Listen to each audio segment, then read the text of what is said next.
Putin रूस का सदर है, लेकिन इसके ठाठ बाट देखकर लगता नहीं कि इसने एक गरीब घराने में आंख खोली थी। प्यूटिन का खानदान एक छोटे से घर में रहने पर मजबूर था, जहां बाथरूम तक नहीं था और फैमिली को मोहल्ले का एक मुश्तरका बाथरूम इस्तेमाल करना पड़ता था। प्यूटिन का बाप नेवी में मुलाजिम था तो माँ फैक्ट्री मजदूर थी। मोहल्ले के ताकतवर लड़के प्यूटिन की पिटाई किया करते थे और वो इस मार का गुस्सा घर में चूहों पर उतारता था और जो चूहा नजर आता इसे मार डालता। फिर इसने मोहल्ले के लड़कों को सबक सिखाने के लिए जूडो की तरबियत हासिल की और एक एक की धुलाई कर दी। आज भी आप प्यूटिन को कभी कभार जूडो का मुजाहरा करते हुए देखते हैं। ये जूडो इसने बचपन में ही सीखा था। मोहल्ले के बुलीज से प्यूटिन ने एक सबक सीखा कि दुनिया ताकतवर की ही इज्जत करती है। प्यूटिन ने एक इंटरव्यू में कहा था कि मैंने बचपन में ही सीख लिया था कि अगर लड़ाई के अलावा कोई चारा ना हो तो फिर पहला मुक्का आप मारो, और प्यूटिन आज भी इस सबक पर चल रहा है। यही वजह है कि वही प्यूटिन जो मोहल्ले के ताकतवर लड़कों से डरता था, आज इससे अमेरिका जैसी सुपर पावर भी खौफजदा नजर आती है। लेकिन प्यूटिन का रूसी सदर बनने का सफर तवील भी था और मुश्किलात से भरपूर भी। जब प्यूटिन ने होश संभाला तो रूस नहीं बल्कि सोवियत यूनियन या सोवियत रूस कहलाता था। मशरकी यूरोप और सेंट्रल एशिया पर इसका कंट्रोल था। प्यूटिन ने तालीम तो वकालत की हासिल की थी, लेकिन सोवियत यूनियन में कानून से ज्यादा केजीबी की इज्जत थी। जी हाँ, सोवियत रूस की वही मशहूर जमाना खुफिया एजेंसी जो अमेरिकी CIA के मुकाबले पर खड़ी थी। केजीबी इतनी ताकतवर थी कि सोवियत रूस के बड़े बड़े लीडर भी इससे डरते थे। यह एजेंसी अमेरिका के लिए जासूसी का इल्जाम लगाकर किसी को भी पकड़ सकती थी और मार भी सकती थी। प्यूटिन ने वकालत की प्रैक्टिस में वक्त जाया नहीं किया और सोवियत रूस के इस सबसे ताकतवर इदारे को ज्वाइन कर लिया। लेकिन प्यूटिन के केजीबी में जाने की वजह सिर्फ ताकतवर बनने की ख्वाहिश नहीं थी, इसकी एक फिल्मी वजह भी थी। प्यूटिन जब टीनेजर था तो इसने एक फिल्म देखी जिसका नाम था the shield and the sword. इस फिल्म में हीरो ने एक रूसी सीक्रेट एजेंट का किरदार अदा किया था जो हिटलर की फौजों को शिकस्त देने में अपना किरदार अदा करता है। प्यूटिन इस फिल्म से भी मुतासिर हुआ और सीक्रेट एजेंट बन गया। प्यूटिन खुद कहता है कि इसे फिल्म में इस बात ने बहुत मुतासिर किया कि कैसे हजारों लोगों की जिंदगियां एक जासूस के रहमो करम पर होती हैं। केजीबी में भर्ती होने पर प्यूटिन इतना खुश था कि वो एक रेस्टोरेंट में गया और खूब पार्टी की। 1975 में जब पाकिस्तान में भुट्टो और भारत में इंदिरा गांधी की हुकूमत थी तो उस वक्त नौजवान प्यूटिन केजीबी का एक छोटे लेवल का अफसर बना। और जानते हैं केजीबी में इसकी जिम्मेदारी क्या थी? प्यूटिन को गैर मुल्कियों की निगरानी, सियासी मुखालिफिन को कुचलने और काउंटर इंटेलिजेंस यानी दूसरे मुल्कों की इंटेलिजेंस एजेंसियों का मुकाबला करने वाली टीम का हिस्सा बनाया गया था। 1985 में प्यूटिन की पोस्टिंग ईस्ट जर्मनी में की गई। इस जमाने में जर्मनी एक मुल्क नहीं था। दूसरी जंग अजीम के बाद सोवियत रूस और अमेरिका ने जर्मनी को तकसीम कर दिया था। ईस्ट जर्मनी पर सोवियत रूस का कंट्रोल था और वेस्ट जर्मनी आज़ाद लेकिन अमेरिका का इत्तेहादी था। हत्ता के जर्मनी का दारुल हुकूमत बर्लिन भी तकसीम था, जहां रूस ने दीवारें बर्लिन तामीर कर दी थी ताकि ईस्ट जर्मनी के लोग वेस्ट जर्मनी ना जा सकें। ईस्ट और वेस्ट जर्मनी CIA और KGB के एजेंटों का अखाड़ा बन चुके थे और इस अखाड़े में प्यूटिन ने 5 साल गुजारे और बहुत तजर्बा हासिल किया। प्यूटिन यहाँ एक ट्रांसलेटर के भेस में काम कर रहा था। ताम ईस्ट जर्मनी में प्यूटिन ने जो कुछ किया वो इतना खुफिया था कि इस बारे में कभी दुरुस्त मालूमात सामने ही नहीं आई। प्यूटिन खुद भी इस बारे में कुछ नहीं बताता। अलबत्ता कुछ माहिरीन का अंदाजा है कि प्यूटिन ईस्ट जर्मनी में आने वाले टूरिस्ट्स को KGB के लिए भर्ती करता था। वो खुफिया मिशंस पर वेस्ट जर्मनी भी जाता था। दूसरे मुल्कों, खास तौर पर नेटो के फौजी राज और टेक्नोलॉजी चुराने के साथ साथ ईस्ट जर्मनी के सरकारी अफसरों को भी KGB का एजेंट बनाने में प्यूटिन का ही हाथ था। लेकिन यह भी कहा जाता है कि प्यूटिन सिर्फ खुफिया एजेंसी की मीटिंग्स अटेंड करने और रिपोर्टें लिखने का काम करता था और इसका कोई बड़ा रोल नहीं था। प्यूटिन का लिखा हुआ एक खत आज तक महफूज है जिसमें इसने अपने एक मुखबिर के लिए टेलीफोन लगवाने की दरखास्त की थी। प्यूटिन का ईस्ट जर्मनी में कोई बड़ा रोल था या नहीं था, लेकिन इतना जरूर हुआ कि KGB की मुलाजमत ने प्यूटिन का मिस्ट्री मैन वाला इमेज बना दिया जो आज तक बरकरार है। लेकिन प्यूटिन ईस्ट जर्मनी में सिर्फ जासूसी ही नहीं कर रहा था, बल्कि वो एक और चीज भी सीख रहा था। वो देख रहा था कि ईस्ट जर्मनी के लोग सोवियत रूस से ज्यादा खुशहाल थे, वहां सोवियत रूस से ज्यादा आजादियां भी थीं, जबकि सोवियत रूस में कम्युनिज्म के नाम पर लोगों पर बहुत सख्ती की जाती थी और ज्यादातर लोग गरीब थे। ये सब देखकर प्यूटिन दिल ही दिल में समझ गया था कि सोवियत रूस गलत समत में जा रहा है और वो अपने साथियों से ये बात कहने भी लगा था। फिर इसके बदतरीन खदशात उस वक्त सच साबित हुए जब 1989 में सोवियत रूस की फौज अफगानिस्तान से निकल गई तो मशरकी यूरोप और सेंट्रल एशिया में लोग सोवियत रूस के खिलाफ उठ खड़े हुए। फिर मशरकी जर्मनी में भी हंगामे शुरू हो गए और प्यूटिन ने अवाम को अपने हुकूक के लिए सड़कों पर निकलते देखा। तब इसे अंदाजा हुआ कि स्ट्रीट पावर क्या होती है और इससे कैसे फायदा उठाया जा सकता है। 1989 में ही वो वक्त भी आया जब दीवारें बर्लिन गिरा दी गई और अगले बरस यानी 1990 में ईस्ट और वेस्ट जर्मनी एक हो गए। यानी दूसरी जंग अजीम के खात्मे के 45 बरस बाद जर्मनी फिर से एक मुल्क बन गया। ये सब कुछ प्यूटिन ने अपनी आंखों से देखा। यानी वो सर्द जंग के खात्मे और बाद के हालात का सिर्फ आई विटनेस ही नहीं था, बल्कि इनका एक एक्टिव कैरेक्टर भी था। 1990 में ही प्यूटिन वापस सोवियत रूस गया और अपने आबाई शहर लेनिनग्राड के मेयर का एडवाइजर बन गया। इस पोजीशन में इसने कुछ ऐसे फैसले किए जो स्कैंडल बन गए। प्यूटिन ने एक्सपोर्ट का एक लाइसेंस जारी कर दिया। इस एक्सपोर्ट के बदले में मगरबी मुल्कों ने लेनिनग्राड को फूड की एड देना थी, लेकिन ये एड कभी नहीं मिली। इस बात पर रूस में शोर मचा। एक इंक्वायरी कमीशन भी बिठाया गया जिसने सिफारिश की कि प्यूटिन को एडवाइजर के ओहदे से फायर कर दिया जाए, लेकिन मेयर नहीं माना और अगले 2 सालों में इस स्कैंडल को दबा दिया गया। इस दौरान 1991 में सोवियत रूस के सदर गोर्बाचोव के खिलाफ बगावत हो गई। इस बगावत में केजीबी भी शामिल थी। अगरचे ये बगावत कामयाब नहीं हो सकी और गोर्बाचोव कुछ अरसा मजीद सोवियत रूस का सदर रहा, लेकिन प्यूटिन इस बगावत के खिलाफ था, इसलिए इसने केजीबी से इस्तीफा दिया और सिर्फ अपने सियासी करियर पर फोकस करना शुरू कर दिया। 1991 में सूरत हाल ये थी कि सोवियत रूस ने 70 साल से अपने नाकाबिले शिकस्त होने का जो भरम कायम कर रखा था वो टूट चुका था और अब सोवियत रूस का खात्मा दीवार पर लिखा नजर आ रहा था।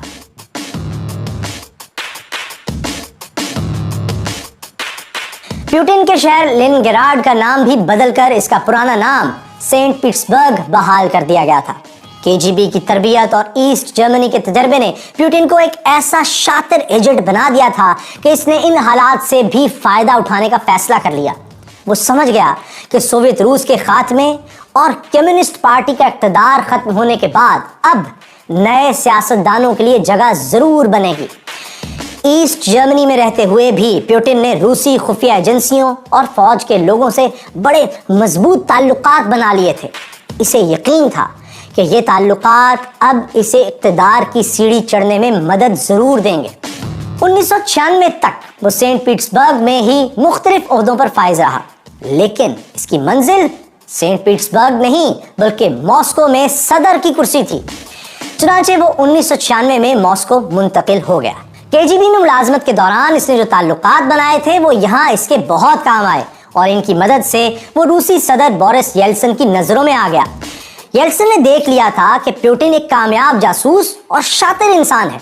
चुनांचे इसने प्यूटिन को अपनी सरपरस्ती में ले लिया और इसे प्रेसिडेंशियल स्टाफ का हेड बना दिया और यूं प्यूटिन के सदर बनने का सफर शुरू हो गया। इस दौरान प्यूटिन को एक बार फिर जासूस बनना पड़ा। इसकी वजह थी एफएसबी यानी रूस की नई खुफिया एजेंसी। हुआ यूं कि 1991 में सोवियत रूस के खात्मे के बाद केजीबी को खत्म कर दिया गया था, लेकिन 1995 में इसकी जगह एफएसबी के नाम से एक नई खुफिया एजेंसी कायम की गई। लेकिन जाहिर है इस खुफिया एजेंसी में ज्यादातर वही लोग शामिल थे जो केजीबी में भी रह चुके थे। یلسن کو FSB کے لیے ایک ایسے شخص کی تلاش تھی جس کے پاس امریکہ اور یورپ کی خفیہ ایجنسیوں سے نمٹنے کا تجربہ بھی موجود ہو، اور چونکہ پیوٹن مشرقی جرمنی میں امریکی CIA اور نیٹو سے مقابلے کا تجربہ حاصل کر چکا تھا، اس لیے یلسن نے 1997 میں اسے FSB کا باس بنا دیا۔ اب پیوٹن یلسن کے بعد روس کی سب سے طاقتور شخصیت بن گیا۔ اس نے بورس یلسن کو ایسا شیشے میں اتارا کہ یلسن نے پہلے اسے نائب وزیر اعظم اور پھر ملک کا وزیر اعظم بنا دیا۔ اب پیوٹن کے صدر بننے کی راہ میں آخری رکاوٹ خود بورس یلسن ہی تھا، لیکن یہ رکاوٹ بہت کمزور تھی۔ شراب نوشی کی وجہ سے بورس یلسن کی صحت تیزی سے گر رہی تھی۔ 1999 میں اس کی عمر 67 برس ہو چکی تھی اور وہ عوام میں غیر مقبول ہو رہا تھا۔ صحت کی خرابی کے ساتھ اس کی غیر مقبولیت کی ایک اور وجہ بھی تھی۔ وہ وجہ یہ تھی کہ یلسن نے 1994 میں مسلمان ریاست چیچنیا پر حملہ کیا تھا، لیکن 2 سال کی لڑائی کے بعد روس کو شکست ہوئی تھی۔ افغانستان میں شکست کے 8 برس کے اندر یہ روس کی دوسری بڑی شکست تھی۔ روسی عوام اس شکست سے ناراض تھے، لیکن پیوٹن اندر ہی اندر اس شکست کا بدلہ لینے کا منصوبہ بنا رہا تھا، اور یہ موقع اسے تب ملا جب اگست 1999 میں ہزاروں چیچن جنگجو روسی ریاست داغستان میں داخل ہو گئے۔ یہ لوگ داغستان کے ان مسلمان باغیوں کی مدد کے لیے آئے تھے جو روس سے آزادی کی جنگ لڑ رہے تھے۔ روسی فوج نے ان جنگجوؤں پر بھرپور حملہ شروع کر دیا، اور ساتھ ہی روسی ایئر فورس نے چیچنیا پر بمباری بھی شروع کر دی۔ لیکن پیوٹن چیچنیا پر زمینی حملہ کرنا چاہتا تھا، اور اس کے لیے اسے عوام کی حمایت کی بھرپور ضرورت تھی۔ پھر ایسا ہوا کہ ستمبر میں داغستان اور روسی دارالحکومت ماسکو میں بہت سے دھماکے ہوئے۔ یہ سارے دھماکے رہائشی عمارتوں میں ہوئے تھے، جن میں 300 سے زائد عام شہری مارے گئے۔ روس میں کچھ لوگ ان دھماکوں کا الزام اسامہ بن لادن پر لگانا چاہتے تھے، لیکن پیوٹن نے اعلان کیا کہ ان دھماکوں میں چیچنیا ملوث ہے، اس لیے چیچنیا پر حملہ کرنا ضروری ہے۔ پیوٹن جانتا تھا کہ جو لیڈر دشمن سے بدلہ لینے اور دشمن کو اس کے گھر میں مارنے جیسی باتیں کرے، اس کی عوام میں ریٹنگ بڑھ جاتی ہے۔ چنانچہ وہ کھل کر چیچنیا پر حملے کی حمایت کرنے لگا، اور پھر روسی فوج چیچنیا میں داخل ہو گئی۔ تاہم کچھ لوگ یہ بھی مانتے ہیں کہ داغستان اور ماسکو میں دھماکے پیوٹن نے خود کرائے تھے۔ ایسا کیوں ہے؟ ایسا اس لیے ہے کیونکہ جب 23 ستمبر 1999 کو پیوٹن چیچنیا پر مزید حملوں کا حکم دے رہا تھا، اسی روز روسی شہر ریزان میں ایک عمارت سے بارود برآمد ہوا تھا۔ اس شہر کے ایک ٹیلی فون آپریٹر نے ایک فون کال پکڑی۔ یہ فون کال ریزان سے ماسکو میں کی گئی تھی۔ ریزان سے ماسکو کال کرنے والا شخص کہہ رہا تھا کہ شہر سے اکٹھے نکلیں گے تو پکڑے جائیں گے۔ جواب ملا، الگ الگ ہو کر شہر سے نکل جاؤ۔ آپریٹر نے اس مشکوک کال کی اطلاع پولیس کو دی۔ پولیس نے چیک کیا تو پتا چلا کہ ریزان سے جس نمبر پر کال کی گئی تھی وہ ماسکو میں روسی خفیہ ایجنسی FSB کا نمبر تھا، وہی خفیہ ایجنسی جو صرف 1 سال پہلے تک پیوٹن کے مکمل کنٹرول میں تھی۔ پولیس نے کال ٹریس کر کے ریزان سے 2 لوگوں کو پکڑا تو انہوں نے روسی خفیہ ایجنسی کے ID کارڈ پیش کر دیے، لیکن انہوں نے یہ نہیں بتایا کہ اس مشکوک کال کا مقصد کیا تھا۔ پھر ماسکو سے ایک آرڈر آیا اور پولیس نے دونوں گرفتار لوگوں کو چھوڑ دیا۔ یوں یہ معاملہ ہمیشہ کے لیے دبا دیا گیا۔ اس فون کال کا داغستان اور ماسکو کے دھماکوں سے کوئی تعلق تھا یا نہیں تھا، لیکن پیوٹن کا چیچنیا سے بدلہ لے کر ہیرو بننے کا خواب پورا ہو چکا تھا۔ اب وہ عوام میں اتنا مقبول تھا کہ وہ صدر کی جگہ لے سکتا تھا۔ بورس یلسن بھی اب ریٹائر ہونا چاہتا تھا، اور روسی آئین کے مطابق اس کی جگہ وزیر اعظم یعنی پیوٹن نے ہی لینا تھی۔ 31 دسمبر 1999 کو یلسن نے صدر کی کرسی چھوڑ دی۔ اس نے اپنے الوداعی پیغام میں کہا کہ وہ چاہتا ہے کہ اب اس کی جگہ کوئی ذہین اور مضبوط لیڈر ملک کا رہنما بنے، اور ظاہر ہے یہ شخص پیوٹن ہی تھا۔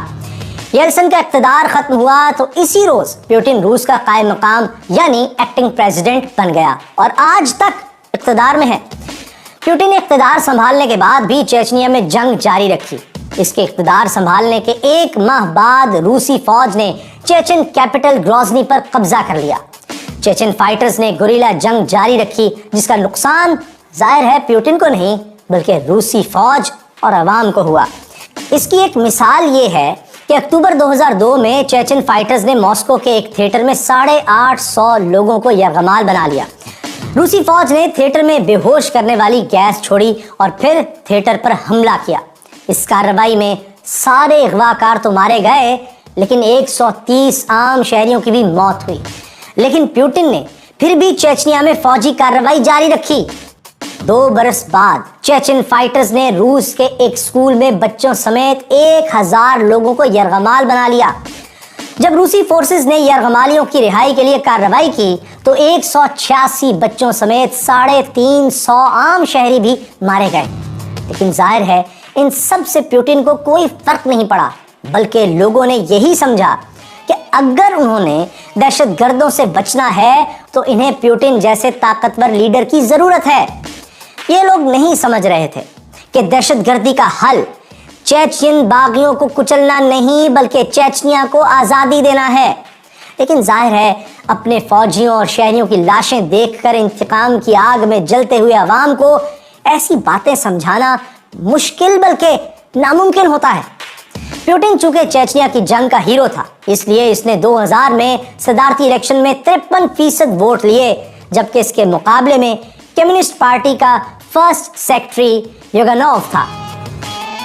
इसे सिर्फ 29% वोट ही मिल सके। प्यूटिन ने 2004 में होने वाले सदारती इलेक्शन में भी फतह हासिल की और 2008 तक एक डिक्टेटर की तरह हुकूमत करता रहा। रूसी आइन के मुताबिक 2 बार सदर रहने वाला तीसरी बार इलेक्शन नहीं लड़ सकता।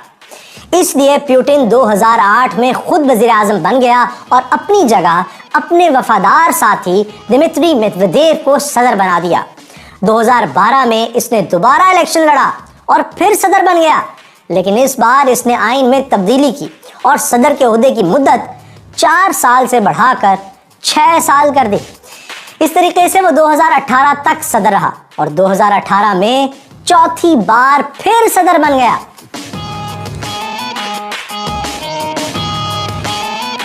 प्यूटिन की इक़्तिदार पर गिरफ्त इतनी मजबूत क्यों है? ऐसा नहीं है कि इसे अवाम की हिमायत हासिल ना हो, लेकिन हर डिक्टेटर को अपनी अवामी ताकत के दिखावे के साथ साथ स्टेट पावर भी दिखाना पड़ती है।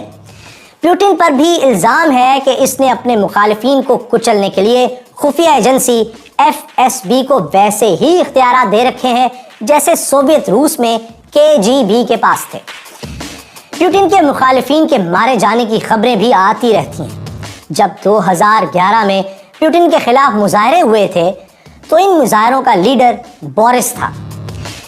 4 साल बाद इसे रूसी हुकूमती इलाके क्रेमलिन के करीब गोलियां मारकर कत्ल कर दिया गया। प्यूटिन ने इस कत्ल की इंक्वायरी खुद करवाई, लेकिन आज तक कातिल पकड़ा नहीं गया।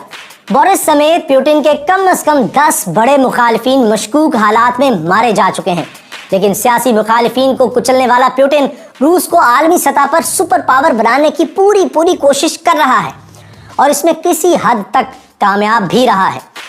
प्यूटिन के दौर में रूस ने जो जदीद तरीन हथियार बनाए हैं, इनमें missile defence system S-400, S-500, 5th generation के स्टेल्थ तैयारे सुखोई 57, T-90 टैंक और T-14 अरमाता टैंक शामिल हैं।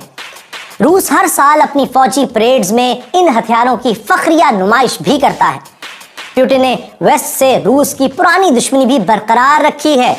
इसने पोलैंड के करीब मिसाइल नस्ब किए, जिसके जवाब में अमेरिका को पोलैंड में अपनी फौज उतारना पड़ी। 2008 में प्यूटिन ने अमेरिका के इत्तेहादी मुल्क जॉर्जिया पर हमला करके इसके 2 अहम इलाकों अब्खाज़िया और साउथ ओसेशिया पर भी कब्जा किया। यही नहीं, इसने 2014 में यूक्रेन के इलाके क्रीमिया पर भी कब्जा कर लिया और वो भी एक गोली भी चलाए बगैर। अमेरिका और यूरोप इस कब्जे पर नाराज हुए और रूस पर सख्त पाबंदियां लगा दी। जवाब में प्यूटिन ने वेस्टर्न प्रोडक्ट्स का बायकॉट कर दिया, बल्कि वेस्ट से आई हुई फूड प्रोडक्ट्स को तो बुलडोजर से कुचल दिया गया। प्यूटिन शाम के सदर बशर अल असद की भी मदद कर रहा है। रूसी फौज 2015 में शाम में दाखिल हुई थी।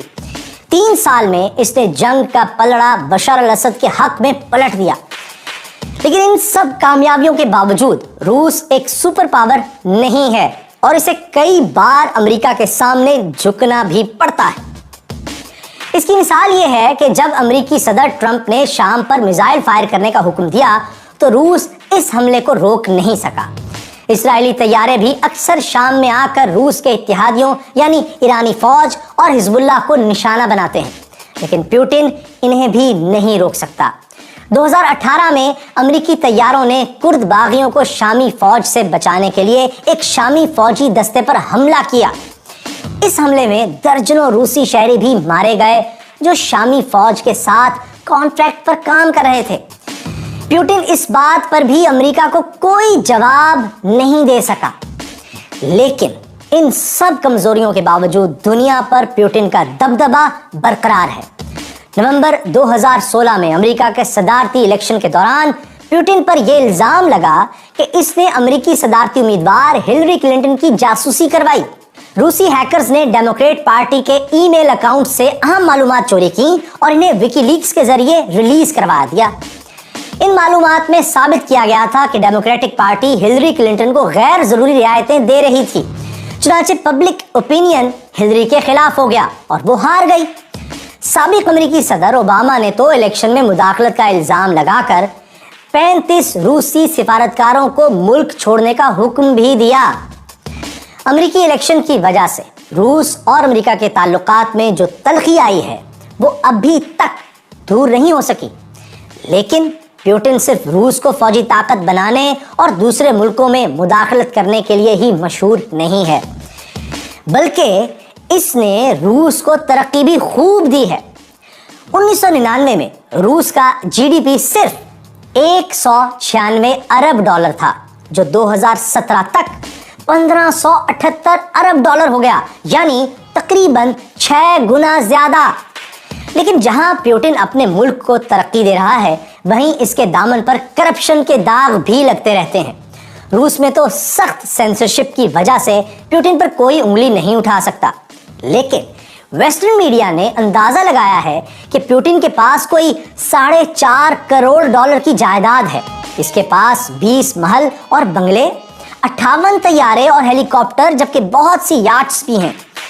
इस 4.5 करोड़ डॉलर की जायदाद के अलावा पनामा लीक्स को अगर दुरुस्त मान लिया जाए तो पुतिन ने करीबी दोस्तों के नाम पर भी कोई 2 अरब डॉलर की जायदाद बना रखी है। इनमें सेंट पीटर्सबर्ग के करीब एगोरा स्की रिजॉर्ट भी शामिल है, जहां 2013 में पुतिन की बेटी कैटरीना की शादी हुई थी। पुतिन के पास 7 लाख डॉलर की घड़ियों की कलेक्शन भी है। मगरबी मीडिया तो इसे दुनिया के दौलतमंद तरीन लोगों में से एक करार देता है। लेकिन पुतिन का कहना है कि वो तो अपने मुल्क के लिए दिन रात इतनी मुशक्कत करता है जैसे पुराने ज़माने में गुलाम मेहनत करते थे। ये और बात है कि खुद को गुलाम कहने वाले इस शख्स के हुक्म के बगैर रूस में चिड़िया भी पर नहीं मार सकती।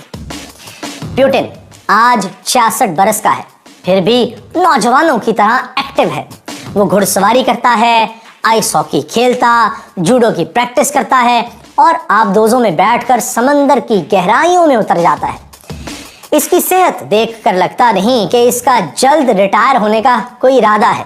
हो सकता है ऐसा हो सकता है ना हो। 2012 से पहले जब पुतिन वजीर आजम था तो एक इंटरव्यू में इसने बताया कि अमेरिका का साबिक सदर रूजवेल्ट इसका हीरो है। इंटरव्यू करने वाले ने पूछा रूजवेल्ट ने जो पॉलिसियां शुरू की थी वो इन्हें पूरा करने के लिए जिंदा नहीं रहा था। पुतिन ने हंसकर कहा, मेरे जनाजे की इतनी जल्दी ना करो। पुतिन की सेहत और अज़ाइम देखकर ऐसा लगता है कि इसके साथ कोई हादसा ना हुआ तो इसका इक़्तिदार तवील अरसे तक जारी रह सकता है।